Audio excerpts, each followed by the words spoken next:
ayatnya yang ke-46 hingga ayatnya yang ke-55. Dan Ulangan 22 pasal 22 ayatnya yang ke-23 dan 24. Mari saudara kita belajar bersama dari firman. Saudara, Maria disebut sebagai seorang alma. Alma dalam bahasa Ibrani artinya perempuan muda.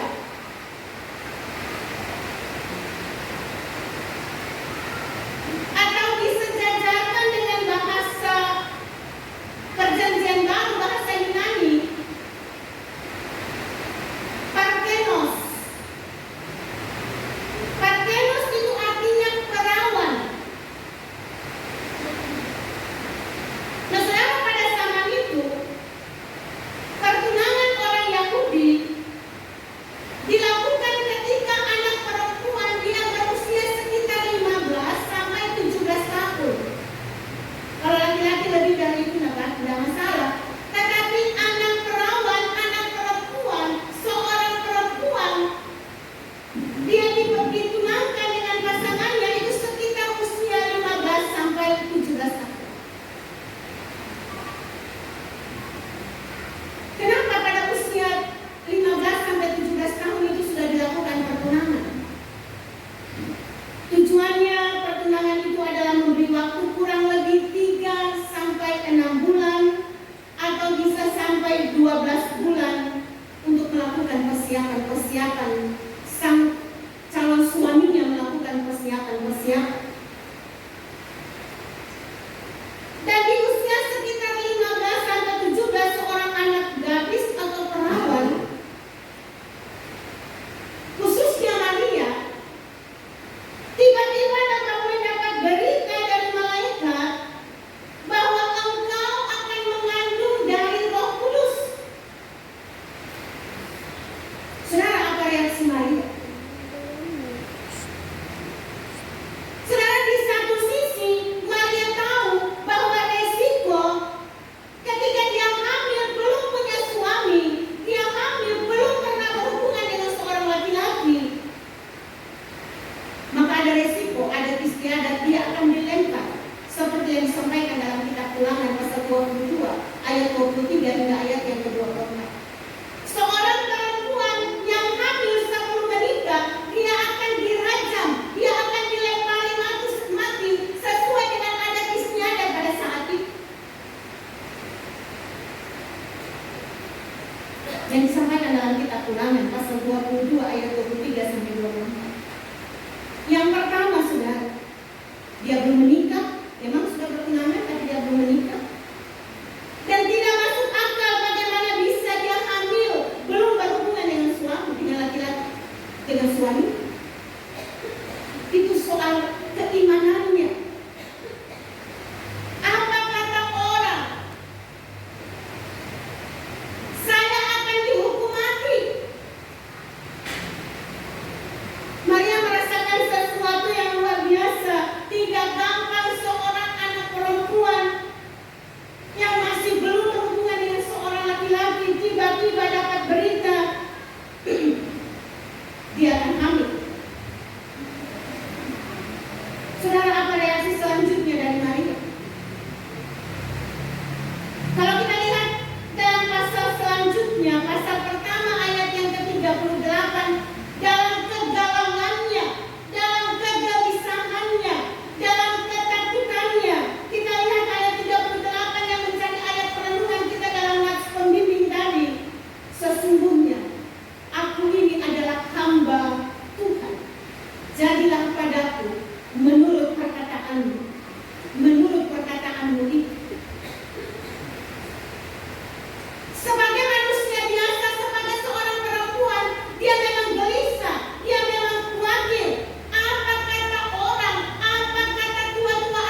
yang terjadi dalam hidup.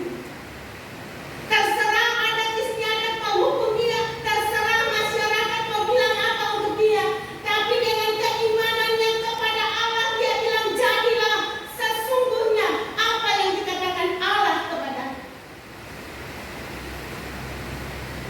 Saudara-saudara yang diberkati Tuhan, ketika dia berkata pada ayat yang ke-38 tadi, apakah Maria sudah tenang?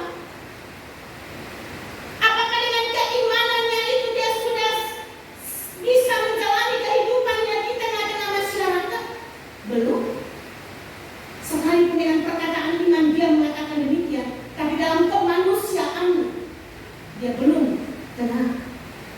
Dan ketika dia mendengarkan berita saudaranya, sanak saudaranya juga sementara dalam keadaan mengandung dengan mujizat yang sudah begitu lama ditunggu, dia mengandung. Maka Maria melakukan perkunjungan kepada Elizabeth. Saudara-saudara, ketika dia berkunjung kepada Elizabeth, di tengah-tengah kegalauannya, di tengah-tengah persoalan yang dihadapinya, dia mengunjungi Elizabeth yang mendapatkan mujizat mengandung, dan sekalian dia juga pergi ke sana untuk curhat kepada Elizabeth. Saya ini sudah dapat berita, saya belum punya suami, tapi saya sudah dapat berita saya akan mengandung. Itu tujuannya mau ke rumah Elizabeth. Tidak mudah sebagai seorang perempuan, seorang gadis mendapat berita seperti ini. Nah, saudara, selanjutnya kita lihat di bagian mana baru Maria senang, baru Maria mulai persembahkan nyanyian pujiannya kepada Allah. Saudara, setelah dia berjumpa dengan Elizabeth, kenapa bisa? Kenapa bisa dia bertemu dengan Elizabeth baru terungkap keluar puji-pujian, nyanyian pujian dari Maria? Saudara, dari malaikat secara langsung dia mendengarkan berita itu. Tapi ketika dia bertemu dengan Elizabeth, saudara lihat pada ayatnya yang ke-43 dalam pembacaan kita. Tadi kita tidak hanya baca di ayat 46, tapi mari saya ajak kita lihat ayat sebelumnya, ayat 43. Siapakah aku ini sampai ibu Tuhanku datang mengunjungi aku? Ya, saudara, ketika Maria datang berjumpa dengan Elizabeth, secara spontan anak yang ada dalam perut Elizabeth menyambut, bergoyang, menyambut kedatangan Maria. Itulah yang membuat Elizabeth mengatakan pada ayatnya yang ke-43, siapakah aku ini sampai ibu Tuhanku datang mengunjungi aku? Saudara, ini kalimat luar biasa. Ini kalimat peneguhan. Ini kalimat penguatan secara langsung. Elizabeth bilang dan sampaikan untuk Maria yang lagi galau hatinya. Ini kalimat pendampingan pastoral bagi seorang anak perempuan, seorang anak remaja yang lagi galau hatinya. Elizabeth adalah keturunan Harun, dan dia tahu apa yang disampaikan dalam kitab Ulangan pasal 22 pada ayatnya yang ke-23 hingga ayatnya yang ke-24, dan dia tahu kalau Maria hamil sebelum menikah, dia akan dirajam, dia akan dilempar mati karena dia belum punya suami, tapi dia hamil. Tetapi Maria, Elizabeth, dengan kuasa dari Allah, anak yang di dalam kandungannya bersorak menyambut kedatangan Maria. Itulah yang membuat Maria mengungkapkan pada ayat yang ke-34, siapa aku ini sampai ibu Tuhanku datang mengunjungi aku. Makanya tadi saya katakan, ini kalimat yang luar biasa. Ini adalah kalimat penguatan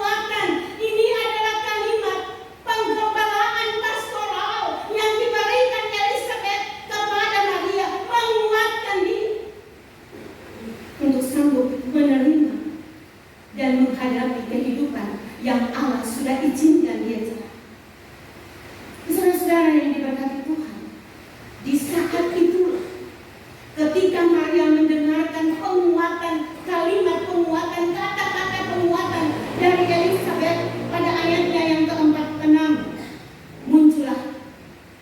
keluarlah nyanyian pujian dari Maria. Saudara, mulai pada ayatnya yang ke-46, Maria katakan, jiwaku memuliakan Tuhan dan hatiku bergembira karena Allah juru selamatku, sebab Ia telah memperhatikan kerendahan hamba-Nya. Sesungguhnya mulai dari sekarang segala keturunan akan menyebut aku berbahagia. Jadi setelah Maria mendapatkan berita atau kata-kata penguatan dari Elisabet, maka muncullah nyanyian puji-pujian. Maria baru mengagungkan Allah. Maria baru memuliakan Allah setelah dia bertemu dengan Elisabet dan mendengarkan kalimat penguatan dari Elisabet. Untuk itulah mulai pada pas ayat yang ke-46 hingga ayat yang ke-55, Maria bilang begini, kesimpulan dari seluruh ayat dari ayat ke-46 sampai ayat yang ke-55. Maria katakan, orang menganggap aku remeh, tetapi Allah, Ia mengagungkan, Ia mengokohkan aku, Ia menguatkan aku untuk menjalani kehidupan yang Allah percayakan dia jalani. Saudara, pengagungan kepada Allah dilakukan oleh Maria. Maria mengakui kalau Allah mau pakai dia, maka terpujilah nama Tuhan. Maria kuat setelah bertemu dengan Elisabet. Nah, saudara,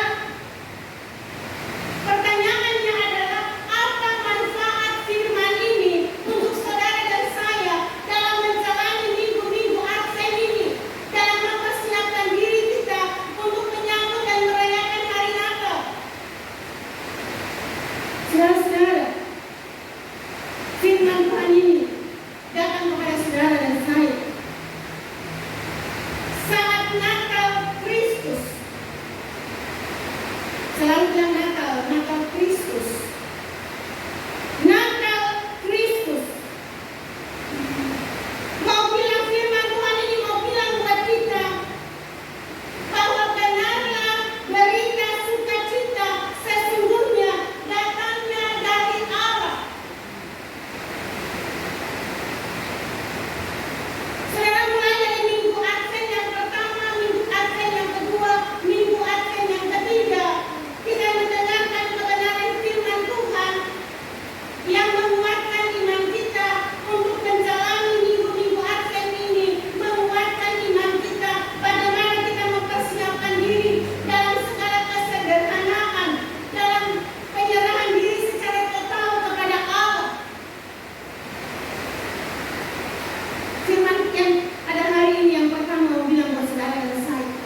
Beri kata-kata penguatan di tengah-tengah keterpurukan sesama kita. Beri mereka kata-kata penghiburan dan menyampaikan kabar kesukaan kepada mereka, sehingga mereka semakin dikuatkan dalam menjalani kehidupan mereka dalam hidup. Selanjutnya, saudara, kalau sampai saat ini saudara masih diperhadapkan dengan berbagai macam masalah yang saudara hadapi, beranilah melangkah bersama dengan Tuhan. Firman hari ini mau bilang buat saudara dan saya, sama seperti Maria pada ayatnya yang ke-38 yang menjadi ayat nas pembimbing kita hari ini. Sesungguhnya aku ini adalah hamba Tuhan, jadilah padaku menurut perkataanmu. Saudara-saudara yang diberkati Tuhan, dalam menjalani masa-masa penantian kita di tengah-tengah minggu-minggu Advent ini, mari yang memuliakan Tuhan, bukan hanya karena Tuhan telah memperhatikan dia secara pribadi dalam keadaannya yang lemah, yang miskin, dan memiliki status sosial yang rendah, tetapi lebih daripada itu, bahwa Tuhan menolong Israel. Seperti yang disampaikan dalam kitab Yesaya pasal 7 ayatnya yang ke-14, sebab itu Tuhan sendirilah yang akan memberikan kepadamu suatu pertanda, sesungguhnya seorang perempuan muda mengandung dan akan melahirkan anak laki-laki, dan dia akan menamakan dia Immanuel. Jemaat yang diberkati Tuhan, melalui berita Alkitab saat ini, saudara dan saya, kita pun disadarkan bahwa Allah dapat memakai siapa saja dalam hidup saudara dan saya menjalankan misi penyelamatannya bagi dunia ini, tanpa memandang status sosial, tanpa memandang jabatan, tanpa memandang kedudukan. Tetapi Tuhan mau memakai orang yang hidup dalam kekudusan. Sekali lagi saya katakan, Tuhan tidak pandang siapa kamu, Tuhan tidak pandang status sosialmu, Tuhan tidak pandang jabatanmu, tetapi yang Tuhan lihat kekudusan dirimu, kekudusan hidupmu dalam menjalani hidup dalam dunia ini. Dan ketika saudara dan saya hidup dalam kekudusan dan dalam kekudusan itu, banyak problem yang saudara dan saya kita hadapi, bahkan dunia tidak memperhitungkan kita, tapi Tuhan memperhitungkan. Dan Tuhan akan melakukan keajaiban-keajaiban yang besar dalam hidup saudara dan saya. Yakini itu, saudara. Ketika saudara dan saya berusaha dalam keberdosaan kita untuk selalu hidup kudus, maka kita akan menyaksikan mujizat-mujizat Allah, perbuatan-perbuatan Allah yang dahsyat akan dinyatakan dalam diri kita secara pribadi, dalam persekutuan, dan dalam kehidupan kita bersama dengan orang. Orang yang mau taat akan perintah Tuhan, dan yang takut akan Tuhan akan pakai mereka secara luar biasa. Sebaliknya Tuhan menentang orang yang congkak hatinya, orang yang menggunakan kekuasaan dengan semena-mena, orang kaya yang arogan dan memperbudak orang lain, juga orang yang tidak takut akan Tuhan. Tuhan tidak akan menggunakan orang seperti itu. Sebab itu mari saudara-saudara, dalam minggu Advent yang ketiga ini, saudara dan saya kita diingatkan untuk menghayati minggu-minggu yang kita jalani, menghindarkan diri dari sikap dan perilaku yang tidak berkenan di hadapan Tuhan. Sebaliknya marilah kita mencontohi sikap hidup Maria yang sungguh-sungguh hidup dalam kekudusan dan takut akan Tuhan. Kehidupannya difungsikan untuk apa, saudara? Hidupnya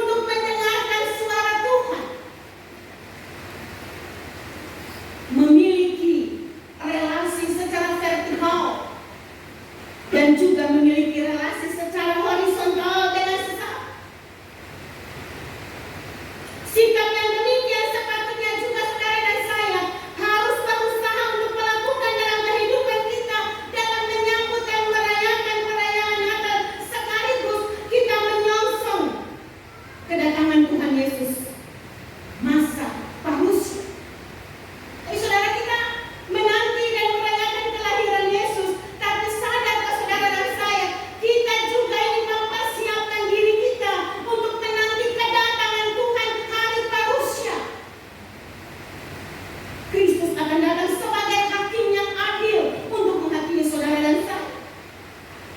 Untuk itu mari saudara, sekali lagi, dalam setiap segi kehidupan, kiranya saudara dan saya kita mampu untuk menyaksikan segala perbuatan-perbuatan besar yang telah Tuhan kerjakan di perjalanan hidup tahun 2024 yang tinggal beberapa minggu akan kita tinggal.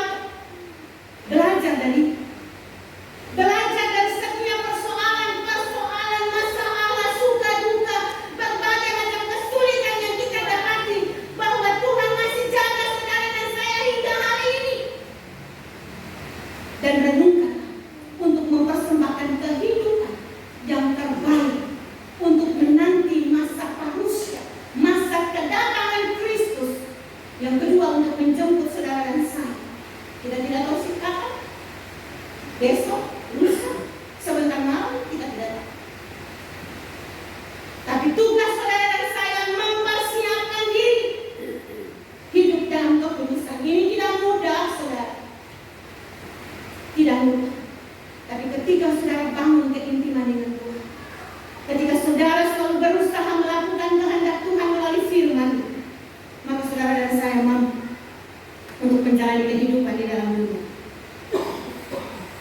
Untuk itu saudara-saudara, sebagai mana yang telah Maria lakukan dalam kehidupan, mari saudara dan saya juga kita lakukan dalam kehidupan.